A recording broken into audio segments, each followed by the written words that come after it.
Good morning everyone. बेटा new accounting standard हम शुरू करने जा रहे हैं आज अपना अकाउंटिंग स्टैंडर्ड 10। नाम है बेटा इस अकाउंटिंग स्टैंडर्ड का property plant and equipment. Property plant and equipment, short में बेटा हम इसे बुलाएंगे PPE, property plant and equipment. Short में बच्चे इसे बुलाएंगे हम पीपीई।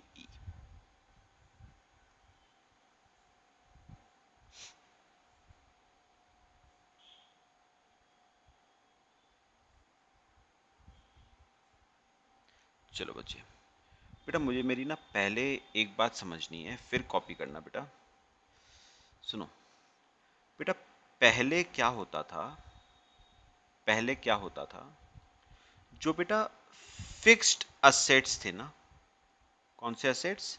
फिक्स्ड असेट्स बेटा, उनके ऊपर एप्लीकेबल होता था अकाउंटिंग स्टैंडर्ड 10। तो एएस 10 था फिक्स्ड असेट्स के ऊपर, और फिक्स्ड असेट्स पे जो डेप्रीसिएशन था, फिक्स्ड असेट्स पे जो डेप्रीसिएशन था, उसके लिए बेटा एक सेपरेट एएस था, एएस 6। तो आपके फिक्स्ड असेट्स के ऊपर एएस 10 अप्लाई करता था और डेप्रीसिएशन के ऊपर एएस 6 अप्लाई करता था। बेटा अब उन्होंने क्या किया, उन्होंने ना एएस 6 खत्म कर दिया है बेटा। एएस 6 बेटा डिलीट हो चुका है, ठीक है। और उन्होंने क्या करा, उन्होंने डेप्रीसिएशन ऑन फिक्स्ड असेट्स को भी एएस 10 में मर्ज कर दिया है। तो उन्होंने डेप्रीसिएशन ऑन फिक्स्ड असेट्स को भी एएस 10 में मर्ज कर दिया है। और बेटा एएस 10 का नया नाम जो उन्होंने कर दिया है वो है प्रॉपर्टी प्लांट एंड इक्विपमेंट। पहले इस एएस का, इस एएस 10 का नाम होता था अकाउंटिंग फॉर फिक्स्ड असेट्स। अब इसका नाम होगा बेटा प्रॉपर्टी प्लांट एंड इक्विपमेंट। तो बेसिकली बेटे दो चेंजेस आए हैं। दो चेंजेस क्या, एक तो एएस 6 आपका रिमूव हुआ डेप्रिसिएशन का, और उन्होंने डेप्रिसिएशन वाले पार्ट को एएस 10 में ही मर्ज कर दिया है। और एएस 10 का नाम ऑल टुगेदर चेंज करके उन्होंने क्या कर दिया है, प्रॉपर्टी प्लांट एंड इक्विपमेंट। तो बेटा अब इस एएस में ना, प्रॉपर्टी प्लांट एंड इक्विपमेंट वाले एएस में हम दो चीजें पढ़ेंगे। कौन सी दो चीजें बेटा? हम फिक्स्ड असेट्स का भी ट्रीटमेंट पढ़ेंगे, हम फिक्स्ड असेट्स का भी ट्रीटमेंट पढ़ेंगे जो पहले भी एएस 10 में ही होता था, अब भी एएस 10 में ही है। और बेटा हम इसी एएस में अब पढ़ेंगे डेप्रिसिएशन का भी ट्रीटमेंट, जो पहले एएस 6 में कवर होता था वो अब कवर होगा बेटा एएस 10 में। ठीक है, तो बेटा कॉपी कर लो, ये सिंपल सी बात है। फिर हम करना शुरू करते हैं हमारा as 10।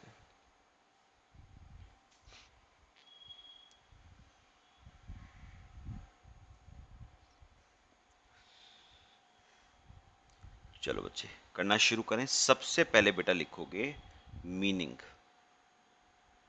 Of property plant and equipment.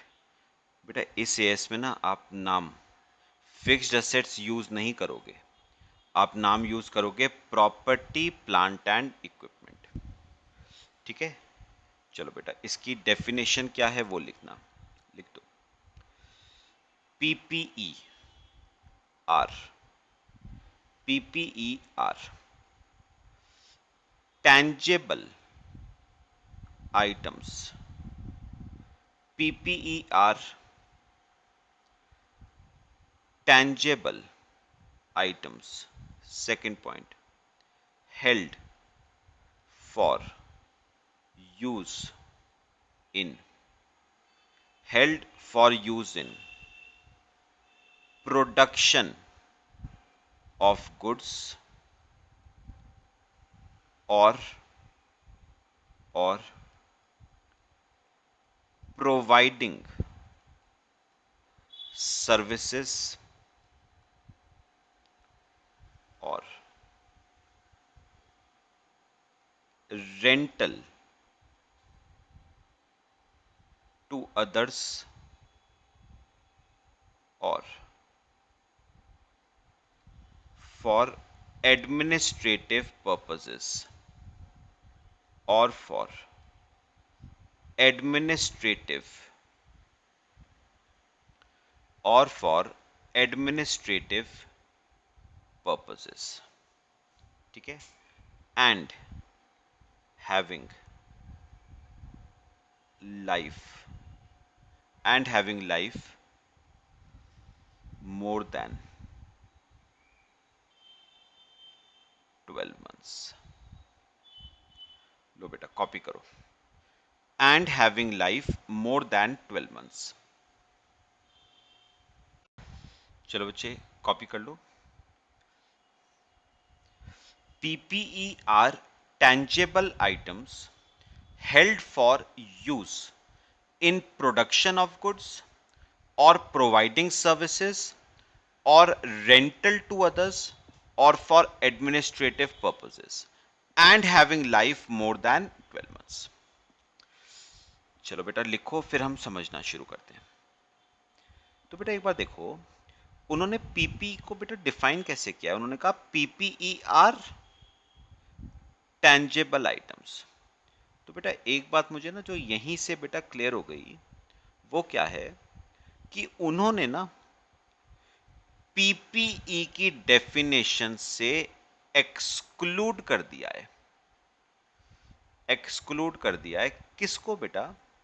उन्होंने इनटेंजेबल असेट्स को एक्सक्लूड कर दिया है. सिर्फ टैंजेबल असेट्स को उन्होंने डेफिनेशन में इंक्लूड किया है. वैसे भी बेटा इनटैंजेबल आइटम्स के ऊपर एक स्पेसिफिक एएस 26 है. तो याद रखना इनटैंजेबल आइटम्स के ऊपर एएस 26 अप्लाई करेगा. As 10 is only for tangible items. पहली बात कॉपी करो बेटा.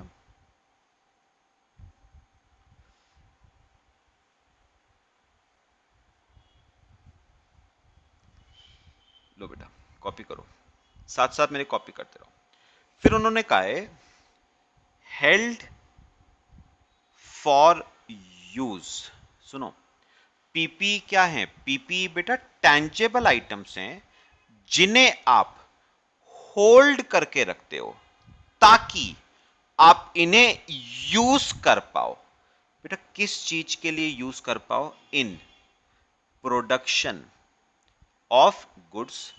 जैसे बेटा, जैसे प्लांट एंड मशीनरी है, तो मुझे बताओ प्लांट एंड मशीनरी एक टेंजेबल आइटम है जिसे आप होल्ड करके रख रहे हो ताकि आप उसे यूज कर पाओ. किस चीज के लिए यूज कर पाओ बेटा?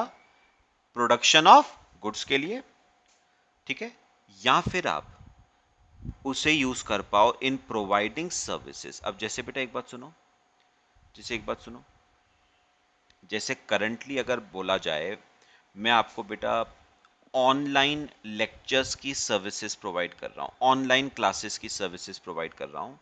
तो बेटा मैंने ऑनलाइन सर्विसेज प्रोवाइड करने के लिए एक बेटा लैपटॉप परचेज किया, ठीक है. एक बेटा मैंने टैबलेट परचेज किया है, ठीक है. बेटा मैंने हेडफोन्स परचेज करे हैं विद माइक.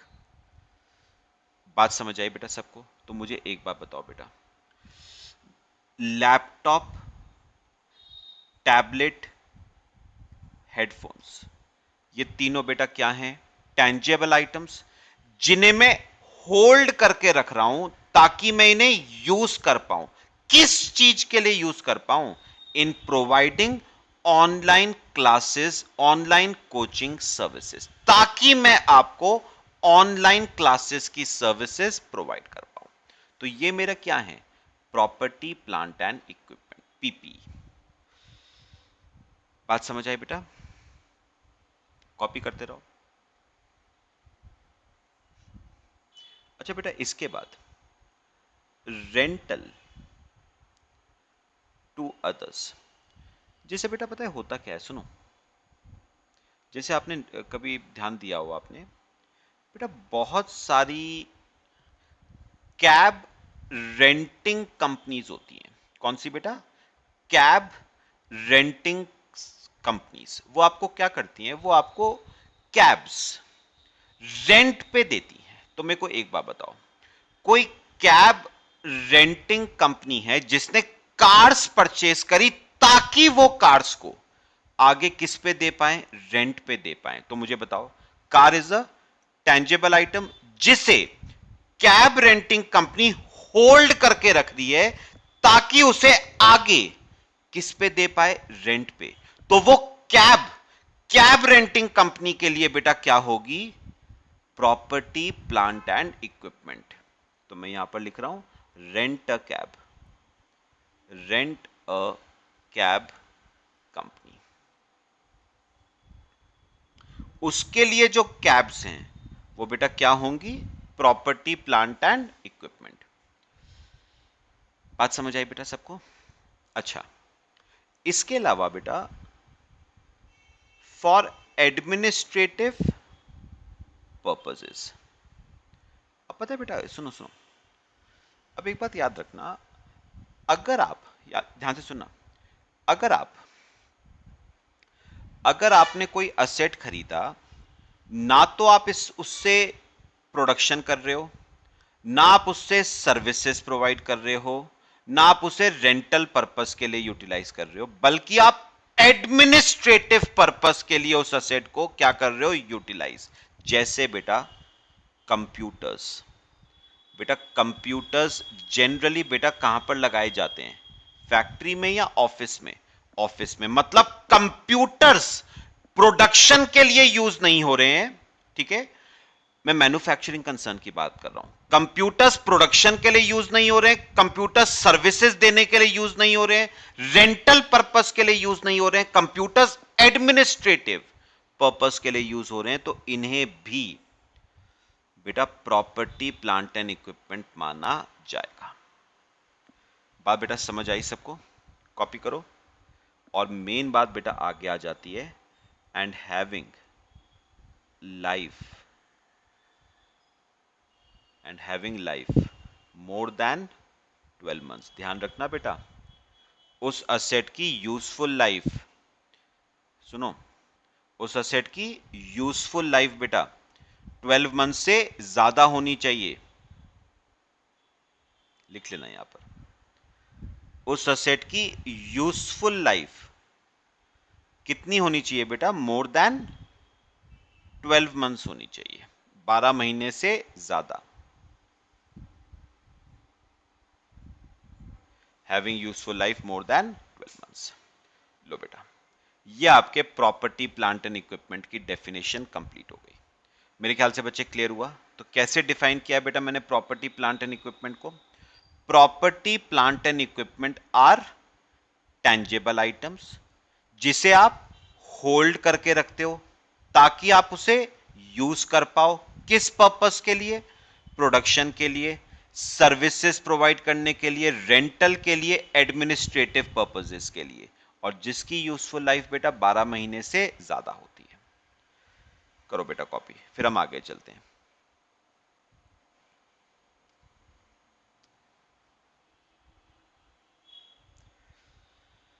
चलो बेटा चलें आगे। आ जाओ, ये तो हो गई फर्स्ट बात। अब आ जाओ बेटा सेकंड बात है नॉन एप्लीकेबिलिटी। सेकंड बात आती है नॉन एप्लीकेबिलिटी, ठीक है? मतलब AS10 कौन कौन सी चीजों पे अप्लाई नहीं करेगा? Non applicability of AS10। तो लिखो सबसे पहला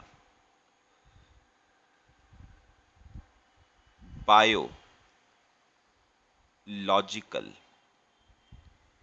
assets, biological assets other than bearer plants. लिखो, biological assets other than bearer plants. Biological assets other than bearer plants मतलब समझते हैं बेटा। अभी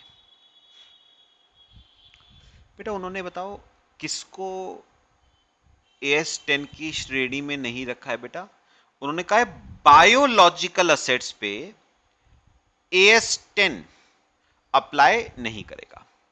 बेटा एक बात याद रखना, ये जो बायोलॉजिकल असेट्स है ना, इनमें बेटा क्या आता है, कौन से असेट्स को बायोलॉजिकल असेट्स कहा जाता है बेटा? जो एनिमल्स एंड प्लांट्स होते हैं ना बेटा, कौन होते हैं? एनिमल्स एंड प्लांट्स, उन्हें बेटा हम क्या कहते हैं? Biological assets. लिखो, एनिमल्स और प्लांट्स को बेटा हम क्या कहते हैं? Biological assets. एनिमल्स और प्लांट्स को हम क्या कहते हैं? Biological assets. और एनिमल्स एंड प्लांट्स पे आपका बेटा AS10 अप्लाई नहीं करता अदर देन बेयरर प्लांट्स। मेरी बात सुनना बेटा, तो मुझे एक बात जो अभी फिलहाल क्लियर हुई है ना, वो क्या? एनिमल्स एंड प्लांट्स पे AS10 अप्लाई नहीं करेगा, AS10 अप्लाई नहीं करेगा, एक्सेप्ट एक पे करेगा। किस पे बताओ? बेयरर प्लांट्स पे आपका AS10 क्या करेगा? अप्लाई।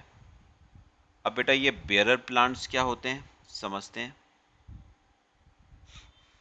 तो याद रखना, बायोलॉजिकल असेट्स पे आपका AS10 अप्लाई नहीं करता, एक्सेप्ट बेयरर प्लांट्स पे AS10 अप्लाई करेगा।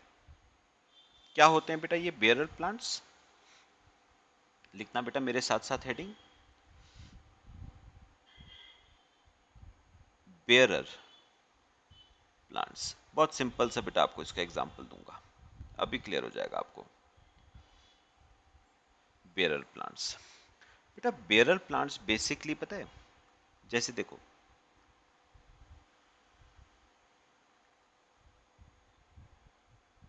ये बेटा आपका ना कोकोनट ट्री है।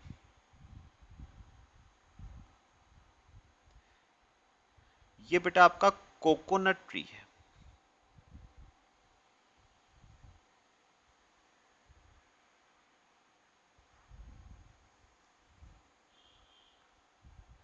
ये आपका कोकोनट ट्री है, ठीक है? ये आपका बेटा कोकोनट ट्री है। बेटा एक बात याद रखना, ध्यान से सुनना, जब हम बोलते हैं ना एनिमल्स एंड प्लांट्स, तो बेटा जो ये प्लांट्स है ना, प्लांट्स में बेटा ट्रीज भी आते हैं, बुशेस भी आती हैं, क्रॉप्स भी आती हैं। ये सब बेटा आपके प्लांट्स होते हैं। ट्रीज, ब्रुशेस, क्रॉप्स, ये सब आपके प्लांट्स हैं, ठीक है? तो पता है एक बात सुनना बेटा, अब मेरे को एक बात बताओ, आपका जो कोकोनट ट्री है, this is a coconut tree, this is a plant. Plant पे plant is a biological asset, और बायोलॉजिकल असेट पे AS10 अप्लाई नहीं करता। लेकिन बेटा कोकोनट ट्री प्लांट तो है, but it is a bearer plant. Bearer मतलब बेटा कोकोनट ट्री पे क्या लगे होंगे बेटा?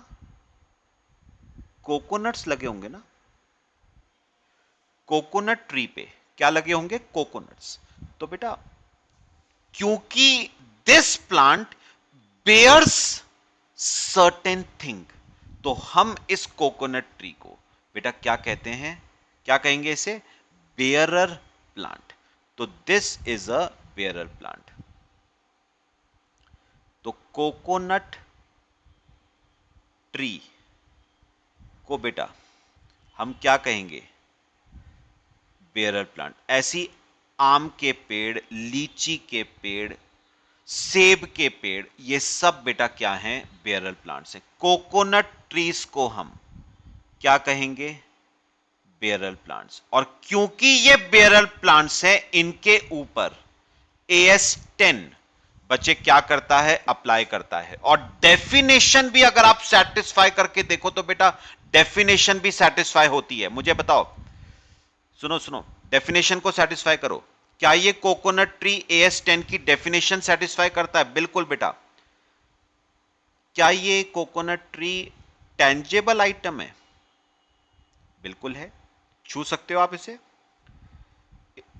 क्या ये held for use in production of goods है या नहीं? बताओ, क्या आप इस कोकोनट ट्री को यूज नहीं कर रहे हो for production of goods, that is coconut?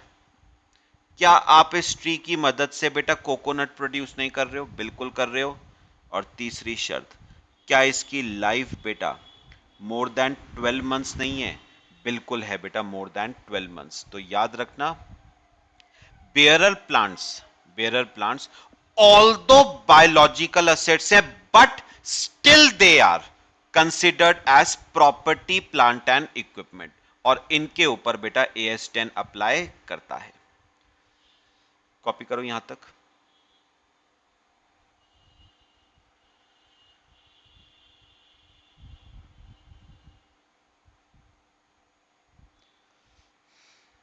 Copy कर लो बेटा।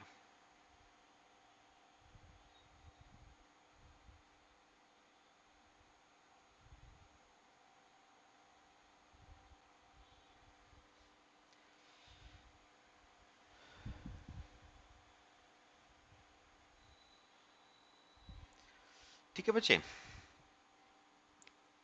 लेकिन मैं आपसे एक बात और करूं बेटा, एक बात और, बड़ी काम की बात करने वाला हूं।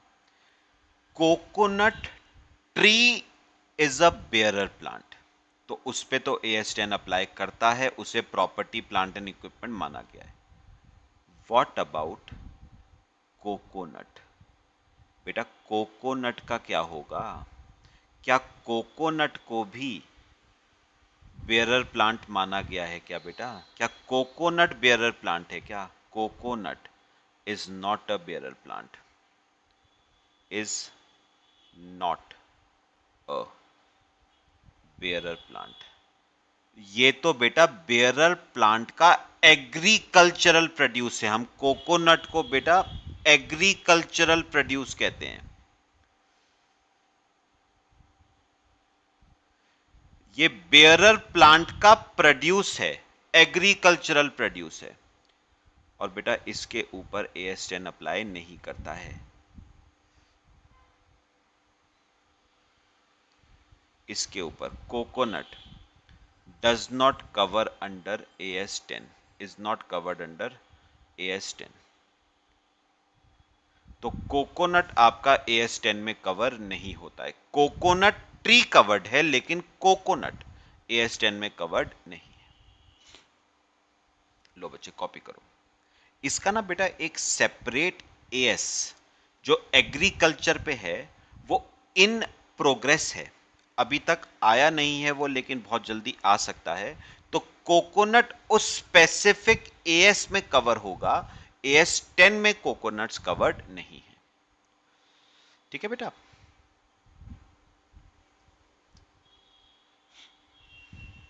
सब बताओ बेटा, क्लियर हुआ सबको?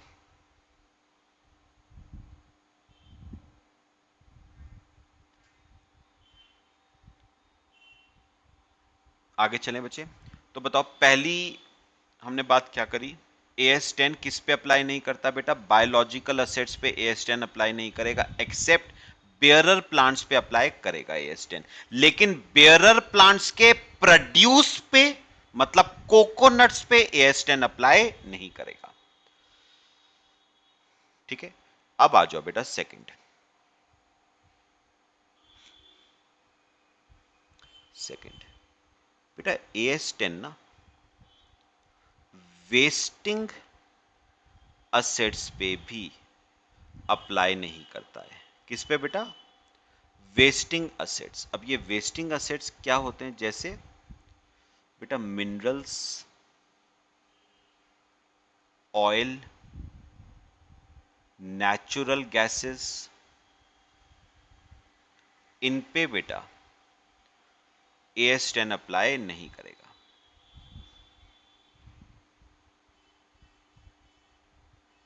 वेस्टिंग असेट्स हम कहते हैं इन्हें, इन पे भी बेटा आपका AS10 अप्लाई नहीं करता है। ठीक है, तो दो असेट्स पे नहीं अप्लाई करेगा, biological assets except bearer plants and wasting assets पे अप्लाई नहीं करेगा। मैं आपको एक एग्जांपल दूं बेटा, छोटा सा, सुनना बात।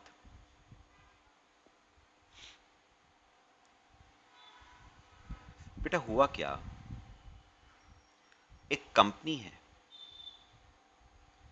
बेटा, एक कंपनी है जो बेसिकली जिसका काम पता है बेटा क्या है? ये समुद्र होता है ना बेटा, समुद्र के नीचे से मिनरल्स एक्सट्रैक्ट करती है, तो इसका एक्सट्रैक्शन ऑफ मिनरल्स का काम है। ठीक है, तो इसका बिजनेस किस चीज का है बेटा? एक्सट्रैक्शन ऑफ मिनरल्स का। इसका बिजनेस है मिनरल्स एक्सट्रैक्ट करने का। तो बेटा इस ए लिमिटेड ने क्या करा, इस ए लिमिटेड ने ना परचेज करी एक मशीन, ये एक मशीन परचेज करी है। इस ए लिमिटेड ने एक मशीन परचेज करी, प्लांट एंड मशीनरी। इस ए लिमिटेड ने एक प्लांट एंड मशीनरी परचेज करी, और इस प्लांट और मशीनरी से ए लिमिटेड क्या करेगी? मिनरल्स को एक्सट्रैक्ट, तो करेगी extraction of minerals, minerals extract करेगी। लो बच्चे,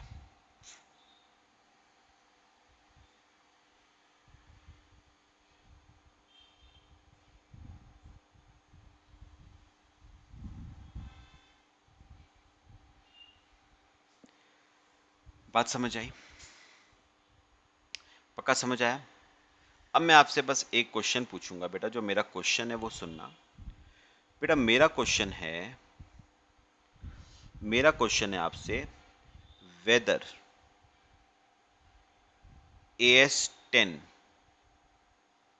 applies on A limited or not? Whether AS10 applies on A limited or not?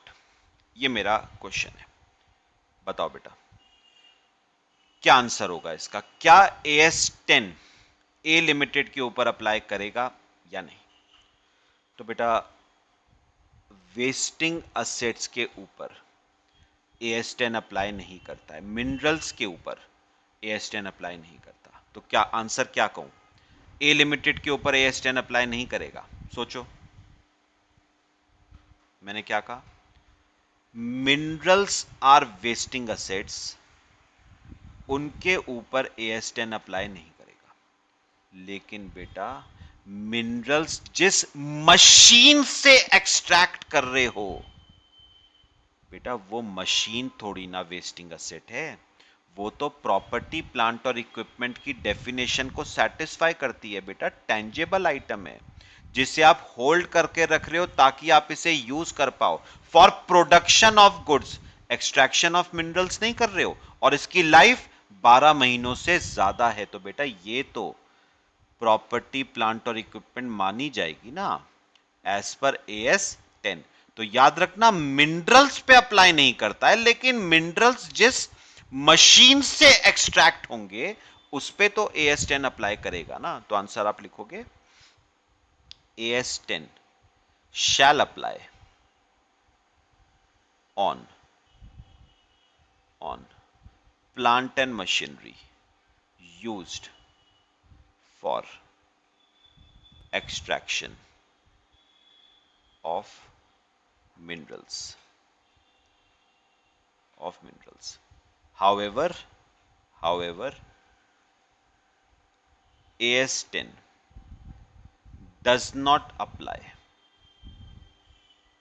however AS10 does not apply on wasting assets, that is minerals.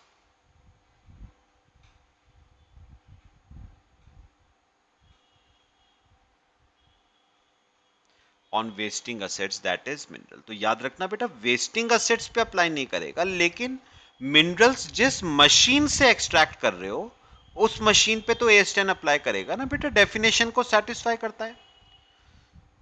भाई mineral wasting asset है, mineral जिस machine से extract कर रहे हो वो wasting asset थोड़ी ना है। लो बेटा कॉपी करो, फिर हम आगे चलते हैं।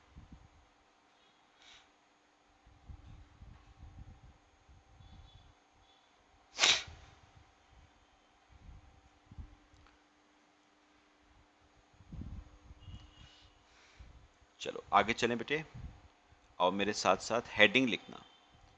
इंपॉर्टेंट काम शुरू कर रहे हैं बेटा। recognition and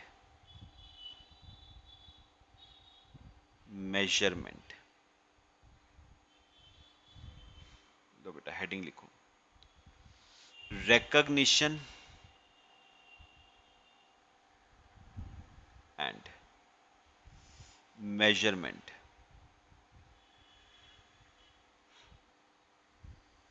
बेटा इसे दो पार्ट्स में डिवाइड करना।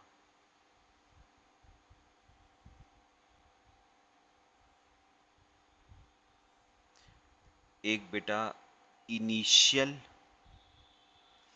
मेजरमेंट है और एक बेटा आपका सब्सीक्वेंट मेजरमेंट है। तो इनिशियल मेजरमेंट है और बचे सब्सीक्वेंट मेजरमेंट है। Initial measurement and subsequent measurement, ठीक है। फिर इनिशियल मेजरमेंट, एक बार बताओगे बेटा अपने आप थोड़ी सी मेरे को, करीब आप सबने AS11 याद करो बेटा। याद है AS11 में भी आप फॉरेन करेंसी ट्रांजैक्शन का इनिशियल मेजरमेंट करते थे, सब्सीक्वेंट करते थे। बेटा ये इनिशियल मेजरमेंट कब होता है? On the date of transaction. Initial measurement होता है on the date of transaction, ठीक है। और बेटा ये सब्सीक्वेंट मेजरमेंट कब होता है? ऑन बैलेंस शीट डेट, है ना। तो इनिशियल मेजरमेंट होगा on the date of transaction और सब्सीक्वेंट मेजरमेंट होगा ऑन बैलेंस शीट डेट, ठीक है। बेटा अब एक चार्ट आपको बनवा रहा हूं, पहले वो बना लो फिर हम समझना शुरू करेंगे बेटा।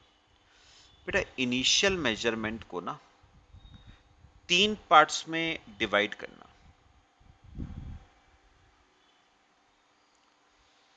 इसमें पहला है केस परचेज का, दूसरा केस है कंस्ट्रक्शन का और तीसरा केस है एक्सचेंज का। लिखो बेटा, परचेज, कंस्ट्रक्शन, एक्सचेंज। और बेटा on balance sheet date subsequent measurement में लिखना बेटे।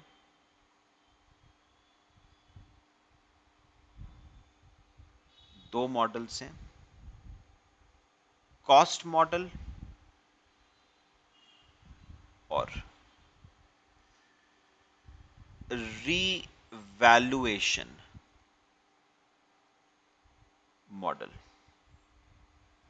कॉस्ट मॉडल और रीवैल्यूएशन मॉडल।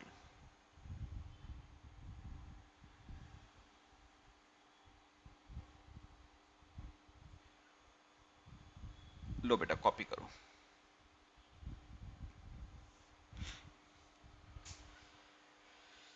इनिशियल मेजरमेंट में 3 केस हैं, परचेज, कंस्ट्रक्शन, एक्सचेंज। और सब्सीक्वेंट मेजरमेंट में 2 केस हैं, कॉस्ट मॉडल और रीवैल्यूएशन मॉडल।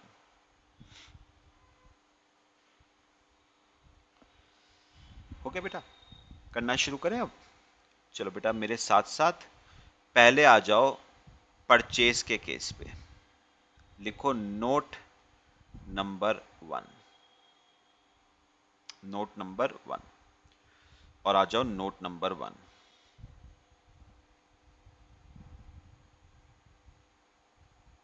नोट नंबर 1 लिखना, purchase of PPE.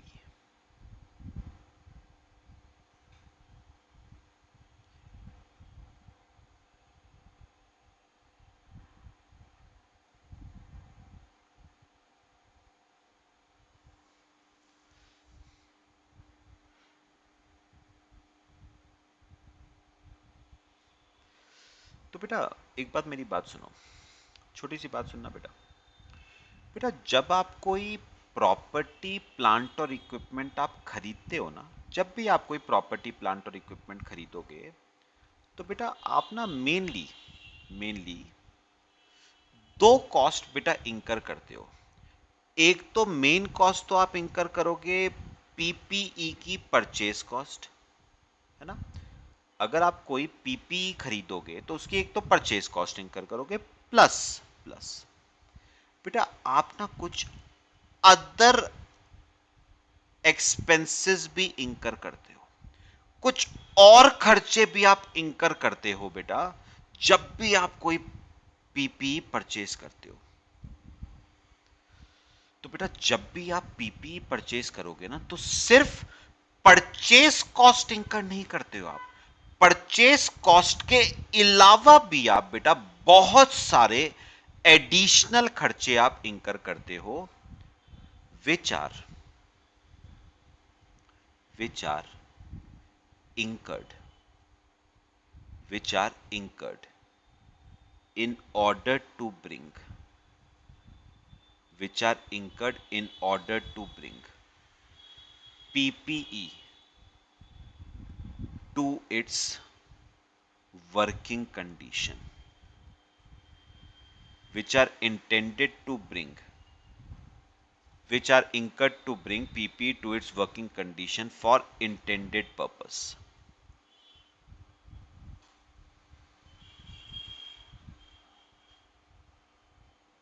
For intended purpose. तो बेटा ये लिखना जरा। तो बेटा जब भी आप कोई पीपी खरीदोगे तो पीपीई की परचेस कॉस्ट तो आप इंकर करोगे ही करोगे, उसके अलावा भी बेटा आप बहुत सारे एडिशनल खर्चे इंकर करते हो, लेकिन वो खर्चे इंकर करना जरूरी है अगर आप पीपीई को उसकी वर्किंग कंडीशन में लाना चाहते हो। जैसे बेटा मुझे एक एग्जांपल देता हूं मैं आपको सिंपल सा। जैसे मुझे एक बात बताओ, मैं अगर कोई एसी खरीदूंगा, एयर कंडीशनर खरीदूंगा, तो बेटा एयर कंडीशनर शॉपकीपर शॉप से मेरे ऑफिस आएगा, तो बेटा ट्रांसपोर्टेशन कॉस्ट नहीं लगेगी क्या? भाई शॉप से ऑफिस तक आने में ट्रांसपोर्टेशन कॉस्ट नहीं लगेगी क्या? क्यों? एसी का बेटा इंस्टॉलेशन नहीं करवाओगे तो इंस्टॉलेशन कॉस्ट नहीं लगेगी। तो बेटा याद रखना, आप जब भी कोई असेट खरीदते हो ना, सिंपल वर्ड्स में बोल रहा हूं, आप जब भी कोई असेट खरीदते हो तो आप सिर्फ उसकी परचेस कॉस्ट आप इंकर नहीं करते हो, परचेस कॉस्ट के अलावा। तो बेटा ध्यान रखना, जब भी आप कोई प्रॉपर्टी प्लांट एंड इक्विपमेंट, यानी आप सिंपल वर्ड्स में कह लो असेट। तो जब भी आप कोई असेट खरीदते हो ना, तो आप उस असेट की परचेज कॉस्ट तो आप इंकर करोगे ही करोगे, उसके अलावा परचेज कॉस्ट के अलावा आप कुछ एक्सपेंसेस भी इंकर करते हो, और वो एक्सपेंसेस जरूरी हैं बेटा, नेसेसरी हैं in order to bring assets to its working condition. Asset को वर्किंग कंडीशन में लाने के लिए जरूरी है। तो बेटा अगर वो असेट को वर्किंग कंडीशन में लाने के लिए जरूरी है, मेरी बात सुनो बेटा, मैंने क्या कहा, क्योंकि वो खर्चा असेट को बेटा वर्किंग कंडीशन में लाने के लिए जरूरी है, तो फिर बेटा that expenditure is capitalized to the cost of asset, cost of PP. तो वो खर्चा बेटा पीपीई की कॉस्ट में क्या हो जाता है, कैपिटलाइज हो जाता है।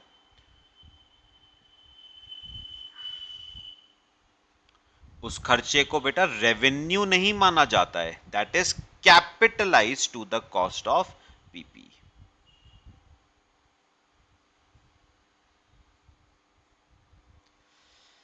लो बेटा, क्लियर हुआ सबको? तो बेटा मैंने एक बार क्या बोला है, मैं दोबारा बोल रहा हूं, सुनो मैंने क्या कहा। आप जब कोई प्रॉपर्टी प्लांट एंड इक्विपमेंट आप परचेज करते हो, तो बेटा आप दो खर्चे इंकर करते हो। एक तो है पीपीई की परचेज कॉस्ट, प्लस बेटा आप ना कुछ एडिशनल खर्चे भी इंकर करते हो which are necessary in order to bring asset to its working condition। PPE को वर्किंग कंडीशन में लाने के लिए वो खर्चे जरूरी हैं, और क्योंकि वो खर्चे पीपीई को वर्किंग कंडीशन में लाने के लिए जरूरी हैं, इसलिए वो खर्चे बेटा असेट की कॉस्ट में क्या हो जाते हैं, ऐड हो जाते हैं, यानी कैपिटलाइज हो जाते हैं।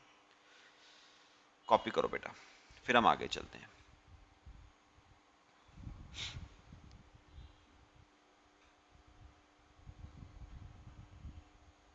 कॉपी कर लो।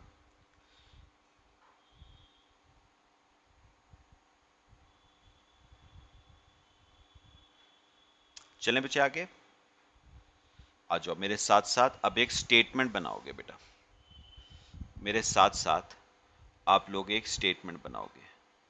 हेडिंग लिखो, statement showing cost of PP. बेटा कुछ नई बातें करूंगा मैं आपसे इसमें। Statement showing cost of PP.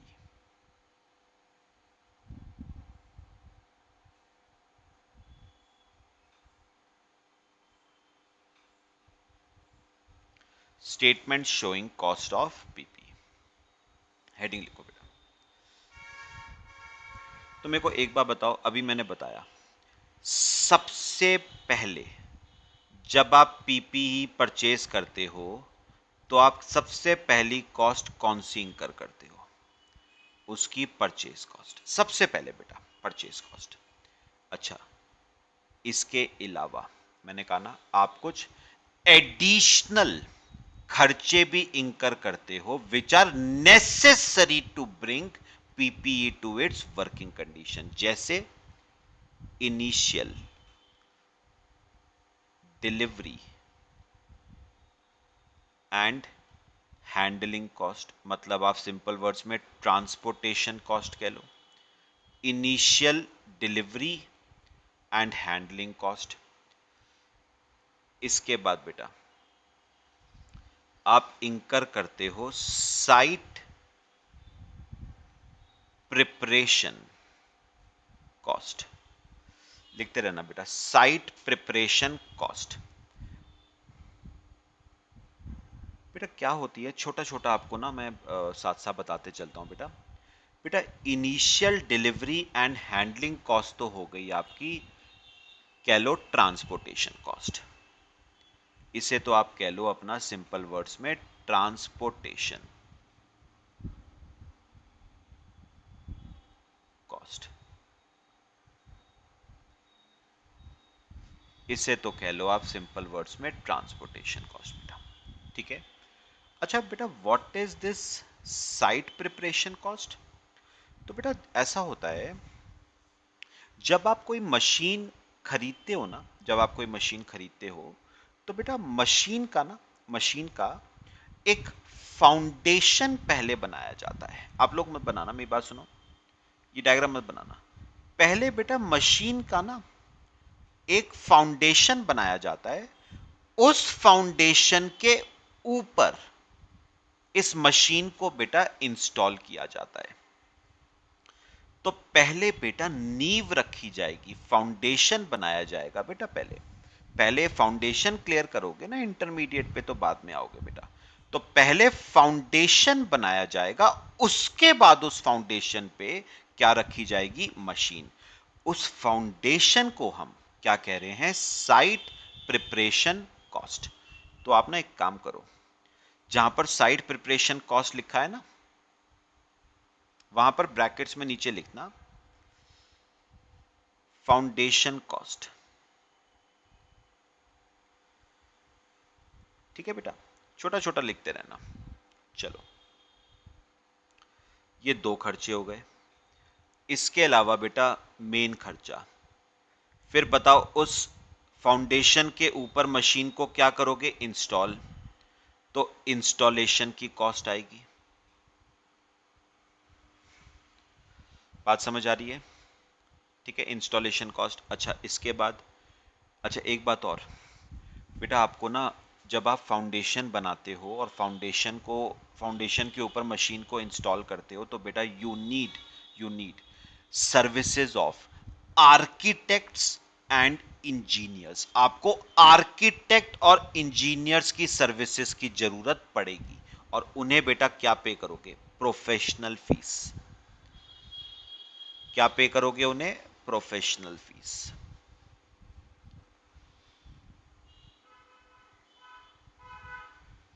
ठीक है, मैं ब्रैकेट्स में लिख देता हूं, ये प्रोफेशनल फीस किस बात की है? Fees paid to architects oblique engineers. Fees paid to architects oblique engineers. ठीक है बेटा, कॉपी करते रहो साथ साथ। आपसे एक बात पूछूं बेटा, बताना।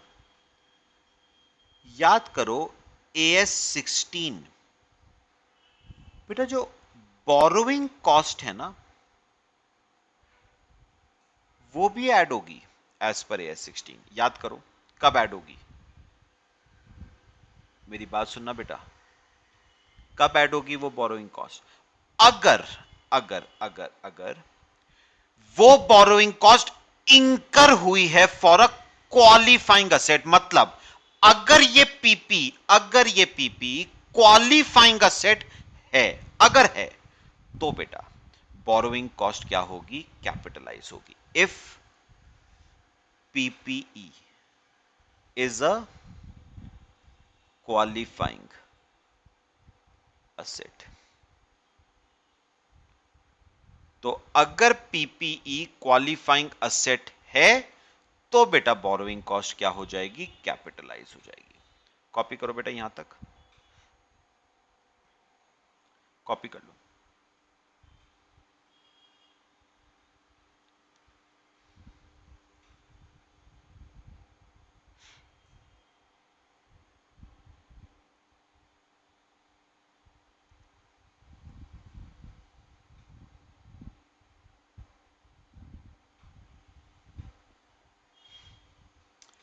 ठीक है बेटा, अच्छा और क्या आएगा? Expenditure incurred on test runs. Inner column में लिखना माइनस, इसमें से माइनस करना, minus sale proceeds of test run production. Sale proceeds of test run production. देखो बेटा, बेटा अब ऐसा होता है, जब मशीन को इंस्टॉल किया जाता है ना बेटा, तो टेस्ट बेसिस पे बेटा उस मशीन को चला के देखा जाता है। उस मशीन से कुछ यूनिट सैंपल सैंपल कुछ यूनिट से 100 यूनिट्स बेटा बना के देखे जाते हैं। तो सुनो, अब हमने क्या करा, मशीन को इंस्टॉल करा, चलाया, और उससे सैंपल के तौर पे हमने 100 यूनिट्स बना के देखे कि भाई सही बन रहे हैं या नहीं, एज पर आ सेटिस्फैक्शन बन रहे हैं या नहीं। तो 100 यूनिट्स हमने बना के देखे। 100 यूनिट बनाने में बेटा खर्चा आया सपोज 10 रुपए के हिसाब से, 1000 रुपए का खर्चा आ गया। ठीक है, तो ये आ गया expenditure incurred on test run, 1000 रुपए। अच्छा, अब आप मेरे को बताओ, इन 100 यूनिट का क्या करोगे, मार्केट में बेच दोगे। सपोज सपोज ये मार्केट में बिके 800 रुपए के, तो बेटा जो 200 रुपए है ना, वो आपकी मशीन की कॉस्ट में क्या हो जाएगा, कैपिटलाइज, क्योंकि ये खर्चा भी जरूरी है in order to bring asset to its working condition. अगर आपको असेट को वर्किंग कंडीशन में लाना है तो टेस्ट रन्स आपको करने पड़ेंगे, सैंपल बेसिस पे आपको प्रोडक्शन करना पड़ेगा। करो बेटा कॉपी।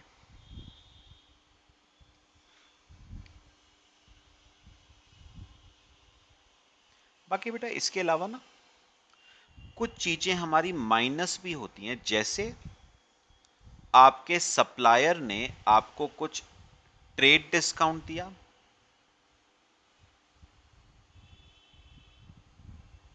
आपको कुछ ट्रेड डिस्काउंट दिया, वो माइनस हो जाएगा।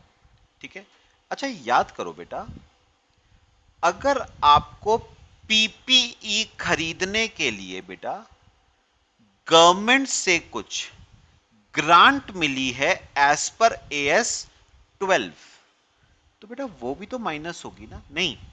याद करो, ऑल्टरनेटिव 1, जिसमें बेटा ग्रांट आपको फिक्स्ड असेट के लिए मिलती थी, और हम ग्रांट की अमाउंट से फिक्स्ड असेट की अमाउंट को रिड्यूस कर देते थे। तो मैं ब्रैकेट्स में लिख रहा हूं, अगर कंसर्न क्या फॉलो कर रही है, if alternative 1 is followed, if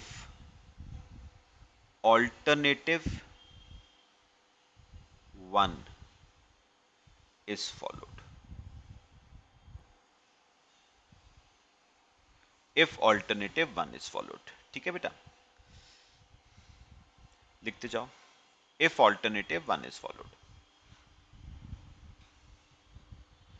बेटा इसके अलावा ना प्लस माइनस करके लिखना, सब्सीक्वेंट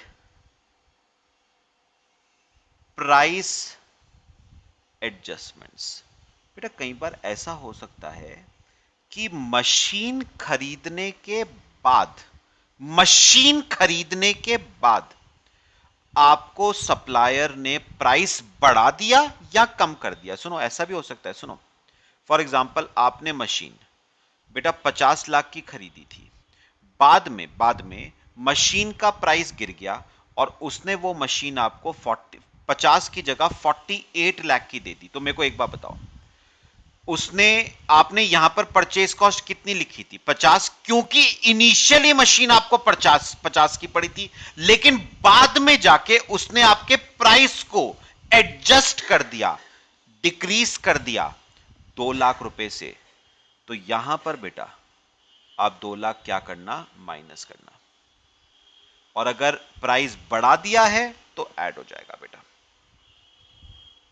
अच्छा, और बेटा प्लस माइनस कर सकते हो, चेंजेस इन टैक्सेस। बेटा हो सकता है टैक्सेस की वजह से कॉस्ट इंक्रीज कर जाए या कॉस्ट डिक्रीज कर जाए। अगर टैक्सेस बढ़ रहे हैं तो कॉस्ट बढ़ जाएगी। ठीक है, अगर टैक्सेस घट रहे हैं तो कॉस्ट घट जाएगी बेटा। तो मैं इसके आगे ना ब्रैकेट्स नहीं लगा लेता, ऐसी छोड़ देते इसे। ठीक है, बात बेटा समझ आ रही है सबको? बेटा इसके अलावा ना मुझे बस आपसे मेन एक पॉइंट डिस्कस करना है जो नया है थोड़ा सा, और वो है ऐड करना बेटा present value of decommissioning present value of decommissioning and restoration present value of decommissioning and restoration क्या होती है बेटा अभी डिस्कस करते हैं या अभी छोड़ दो 2 मिनट या अभी मैं आऊंगा बेटा इस पे present value of decommissioning and restoration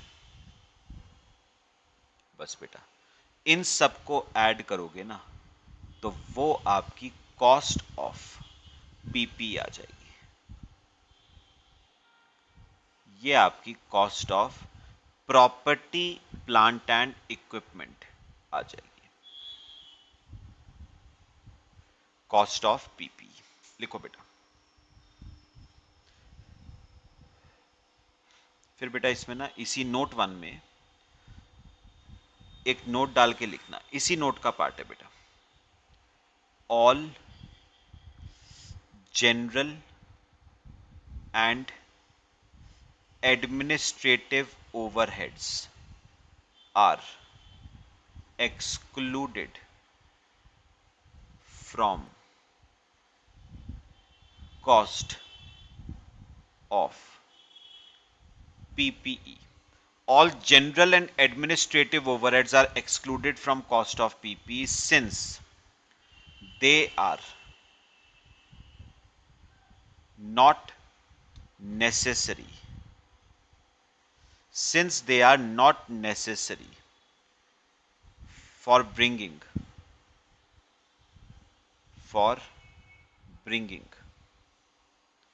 asset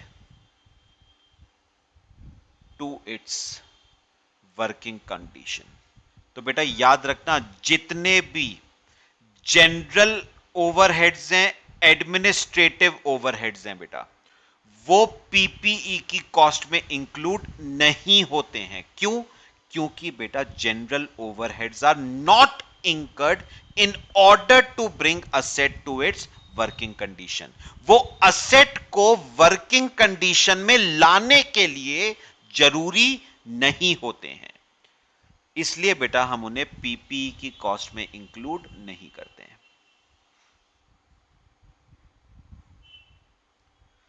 लो बेटा लिखो फिर हम आते हैं present value of decommissioning and restoration पे कॉपी करो बेटा यहां तक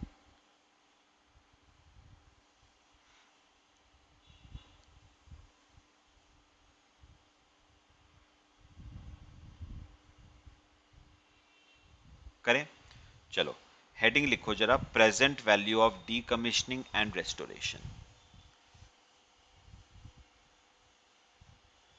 प्रेजेंट वैल्यू ऑफ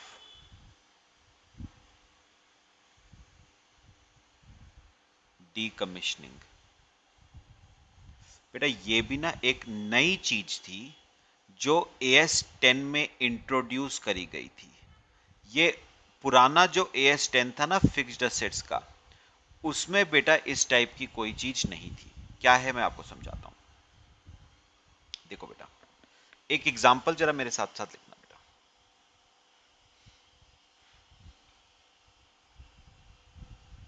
बेटा हुआ क्या एक कंपनी थी ए लिमिटेड ठीक है उसने क्या करा एक मशीन परचेज करी एक मशीन परचेज करी बेटा 25 लाख रुपए की ठीक है अब अगली जो बात थी वो था इसका इंस्टॉलेशन तो बेटा अब क्या हुआ सुनो ये वो फैक्ट्री है जहां पर उस मशीन को क्या करना है इंस्टॉल लेकिन बेटा जो ये फैक्ट्री है ना ये ए लिमिटेड की खुद की नहीं है रेंटेड प्रेमाइसिस है किराए पे लिया है बेटा ये आपकी रेंटेड प्रेमाइसिस है। एग्जांपल ले रहा हूं मैं, ये आपकी रेंटेड प्रेमाइसिस है। ठीक है बेटा, किराए पे लिया है। कॉपी करते रहो मेरे साथ साथ।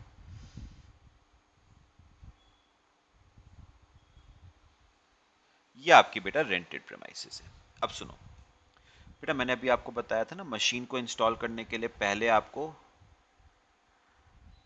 स्पेशल फाउंडेशन बनाना पड़ेगा, उसके बाद जाके आप इस मशीन को क्या करोगे, इंस्टॉल। और सपोज इस मशीन की लाइफ से 3 साल, एग्जाम्पल लिख लो बेटा, पहले इस मशीन की लाइफ है 3 साल। ध्यान से सुनिए मेरी बात, सिंपल है बेटा। अब क्या हुआ सुनो, अब बेटा क्योंकि ये मशीन, ये जो फैक्ट्री थी ये कि रेंटेड प्रेमाइसेस थी, तो बेटा जो ओनर था ना, जिससे हमने किराए पे ये फैक्ट्री ली थी, उस ओनर ने हमें एक शर्त कही है। उसने, ओनर ने कहा है कि भैया देख, तू इस फैक्ट्री में फाउंडेशन बनाएगा, उसके ऊपर मशीन इंस्टॉल करेगा, लेकिन भाई एक बात सुन ले, 3 साल के बाद, मतलब इस मशीन की लाइफ के बाद, तुझे एक काम करना पड़ेगा। तुझे ये सारा फाउंडेशन सब तोड़ना पड़ेगा, ठीक है। और ये देखो वर्ड क्या यूज किया था, डीकमिश्निंग। डीकमिश्निंग मतलब तोड़ना, डिस्ट्रॉय करना। डीकमिश्निंग मतलब डिस्ट्रॉय करना।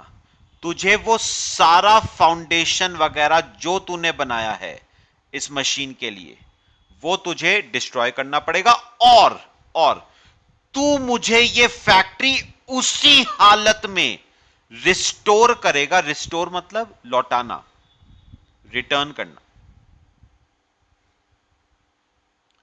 तू मुझे ये फैक्ट्री उसी हालत में रिटर्न करेगा जिस हालत में मैंने ये फैक्ट्री तुझको दी थी। बात समझ आई सबको? तो अब सुनो सुनो मेरी बात सुनो। तो बेसिकली जो ओनर है उस फैक्ट्री का, वो मुझे दो काम करने को कह रहा है। पहले तो वो कह रहा है फाउंडेशन वगैरह को भैया डिस्ट्रॉय करना है, और मुझे ये फैक्ट्री उसी कंडीशन में चाहिए जिस कंडीशन में फैक्ट्री मैंने तुझको दी थी। पक्का बिल्कुल साफ सुथरी चाहिए, जैसे मैंने दी थी वैसे चाहिए। तो बेटा जो कंपनी थी उसने एस्टीमेट करा, बेटा ये ना एस्टीमेटेड बेसिस पे ही आएगा, एक्चुअल नहीं आ सकता। क्यों? क्योंकि बेटा ये खर्चा आज थोड़ी ना होना है, ये तो खर्चा कब होना है, 3 साल के बाद होना है। तो कंपनी ने एस्टीमेट करा कि यार फाउंडेशन को तोड़ने में और इस फैक्ट्री को वापस अपनी जगह पे लाने के लिए हमें लगभग 4 लाख रुपए का खर्चा आ जाएगा। ये बताओ ये किस चीज की एस्टीमेटेड कॉस्ट है? ये एस्टीमेटेड कॉस्ट है ऑफ डीकमिश्निंग एंड रेस्टोरेशन। पूरा लिख लेना आप लोग, ये एस्टीमेटेड कॉस्ट है ऑफ डीकमिश्निंग एंड रेस्टोरेशन। मतलब फाउंडेशन डिस्ट्रॉय करने में, फैक्ट्री को अपनी प्रेजेंट पोजीशन पे लाने के लिए हमें आज से 3 साल के बाद 4 लाख रुपए का खर्चा आ जाएगा। बात बताओ बेटा, समझ आई? ठीक है, अब सुनना मेरी बात जो मैं कहूंगा। लेकिन बेटा एक छोटी सी बात है। छोटी सी बात क्या है? ये 4 लाख का खर्चा आज थोड़ी ना आना है। ये 4 लाख का खर्चा तो कब आएगा बेटा? At the end of third year. Third year के एंड पे आएगा बेटा ये खर्चा, तो at end of third year, तीसरे साल के एंड में आएगा बेटा ये खर्चा। ठीक है। और पीपी की कॉस्ट कब निकालनी है? आज निकालनी है। मैंने क्या कहा है, बात समझो जो मैं कह रहा हूं। ये देखो, ये बनाओ बेटा। पहले बताओ ये 4 लाख का खर्चा बेटा कब आएगा? थर्ड ईयर के एंड पे 4 लाख का खर्चा आएगा। और पीपी की कॉस्ट कब निकालनी है? आज। आज आपको निकालनी है कॉस्ट ऑफ पीपी। समझ रहे हो बात? खर्चा आएगा ये 4 लाख का थर्ड ईयर के एंड पे, और हमें पीपी की कॉस्ट तीसरे साल जाके थोड़ी ना निकालनी है, वो तो आज निकालनी है। तो हमें बेटा क्या करना पड़ेगा, इस 4 लाख को, इस 4 लाख को आज के मनी टर्म्स में लाना पड़ेगा बेटा। हमें इस 4 लाख रुपए को, जो कि थर्ड ईयर के एंड में होगा, उसे आज के मनी टर्म्स में लाना पड़ेगा। मतलब जो खर्चा 3 साल के बाद होना है, उसकी प्रेजेंट वैल्यू, आज की वैल्यू हमें निकालनी पड़ेगी। तो ये 4 लाख तो बेटा होना है 3 साल के बाद। हमें इसकी क्या निकालनी पड़ेगी, आज की प्रेजेंट वैल्यू। भैया पीपी की कॉस्ट तो आज निकाल रहे हो, 3 साल बाद की वैल्यू का क्या करूं, मुझे 4 लाख की आज की प्रेजेंट वैल्यू निकालनी पड़ेगी। मतलब यही खर्चा अगर आज होता तो कितने का होता, मुझे इसकी निकालनी पड़ेगी प्रेजेंट वैल्यू। समझ आया बेटा? और इसका बेटा मैं आपको ना सिंपल तरीका बता रहा हूं, ये आपके कोर्स में नहीं है, ये आप ना डिटेल्ड कंसेप्ट प्रेजेंट वैल्यू का बेटा ग्रुप 2 में पढ़ोगे। फाइनेंशियल मैनेजमेंट सब्जेक्ट है, वहां पर आपको पढ़ाऊंगा मैं डिटेल में। फिलहाल मेरी एक बात सुनो, वैसे आपने ना, अगर आपको याद हो तो आपने फाउंडेशन में गुडविल की कैलकुलेशन में एन्युटी मेथड किया है, वहां पर मैंने आपको बेटा बताया था। सुनो, अज्यूम करो कंपनी का रेट ऑफ रिटर्न 10% का है। कंपनी का रेट ऑफ रिटर्न 10% का है, ठीक है? तो पता है हमें बेटा 10% के हिसाब से ना पीवी फैक्टर्स निकालने पड़ते हैं, प्रेजेंट वैल्यू फैक्टर्स। कैसे निकालोगे, सुनना मेरी बात, कैसे निकालोगे? कितना है रेट ऑफ रिटर्न, 10%। तो बेटा आप अपने कैलकुलेटर्स पे करोगे 1 डिवाइड बाय 1.1। अगर 20% होता 1 डिवाइड बाय 1.2, 15% होता 1 डिवाइड बाय 1.15, 12% होता 1 डिवाइड बाय 1.12। ठीक है, करो। 10% है ना, तो करो कैलकुलेटर्स पे 1 divide by 1.1, 1 divide by 1.1 equal to press करो, कितना आया? 0.909। बेटा 3 साल का चाहिए हमें, 3 साल का। एक और इक्वल टू प्रेस करो, 0.826, ये सेकेंड ईयर का, 3 साल का चाहिए। एक और इक्वल टू 0.751। तो बेटा पीवी फैक्टर आ गया 0.751, लिखो यहां पर, थर्ड ईयर का 0.751, और इसको मल्टीप्लाई कर दो बेटा 4 लाख रुपए से। तो 0.751 इंटू 4 लाख, 3,04,000। बेटा करा हुआ है आपने, है ना? 3,04,000 ये आ गई बेटा present value of decommissioning and restoration. और ये आपके पीपी की कॉस्ट में क्या हो जाएगी, add, to be added to cost of PP. ये बेटा आपके पीपी की कॉस्ट में क्या हो जाएगी, ऐड हो जाएगी। लो बेटा, ये है present value of decommissioning and restoration. तो जो खर्चा 3 साल के बाद होना था, हमने उसकी आज के मनी टर्म्स में वैल्यू निकाल ली बेटा। बेटा इसे हम कहते हैं प्रेजेंट वैल्यू फैक्टर, इसे हम कहते हैं प्रेजेंट वैल्यू फैक्टर। समझ आया निकालना कैसे है? लो बेटा, ये आपके पीपी की कॉस्ट में क्या हो जाएगा, ऐड हो जाएगा। तो जो खर्चा आज से 3 साल बाद होना है, हमने आज के मनी टर्म्स में उसकी क्या निकाल ली बेटा, वैल्यू निकाल ली। सब मेरे को बताओ, पूरा केस बेटा क्लियर हुआ? पक्का? तो हमारा ना अभी पहला टॉपिक इनिशियल मेजरमेंट का बेटा खत्म हुआ है। कौन सा बचे? परचेज का केस। अगले लेक्चर में हम करेंगे डिस्कस कंस्ट्रक्शन एंड एक्सचेंज। ठीक है बच्चे? चलो चलो बेटा, बाकी नेक्स्ट लेक्चर में डिस्कस करते हैं। Till then thank you.